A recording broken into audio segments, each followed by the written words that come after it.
sigh stately. Plump Buck Mulligan came from the stairhead, bearing a bowl of lather on which a mirror and a razor lay crossed. A yellow dressing gown, ungirdled, was sustained gently behind him on the mild morning air. He held the bowl aloft and intoned, "Introito ad altar Halted. He peered down the dark winding stairs and called out hoarsely, "Come up, Kinge. Come up, you fearful Jesuit." Solemnly he came forward and mounted the round gun rest.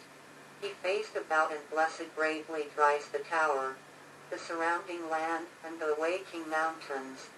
Then, catching sight of Stephen D. Dallas, he bent towards him and made rapid crosses in the air, gurgling in his throat and shaking his head. Stephen D. Dallas, displeased and sleepy, leaned his arms on the top of the staircase and looked coldly at the shaking, gurgling face that blessed him, equine in its length, and at the light unconcerned hair, green and hued like pale oak. Buck Mulligan peeped in. Traditionally, economics had little to say about free, since it technically didn't exist in the domain of money at all.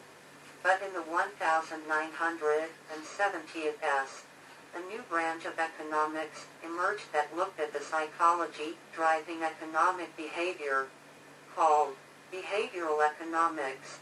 Today the field ranges from game theory to experimental economics.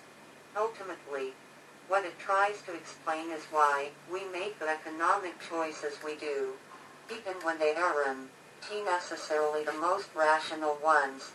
In Predictably Irrational, Dan Ariely describes several experiments he and his colleagues have conducted to try to understand just why this word, free, is so powerful. Zero is not just another price. It turns out, he writes, zero is an emotional hot button, a source of irrational excitement. It's easy to say, but difficult to measure, which is why Ariely set out to do just that. The first experiment involved chocolate.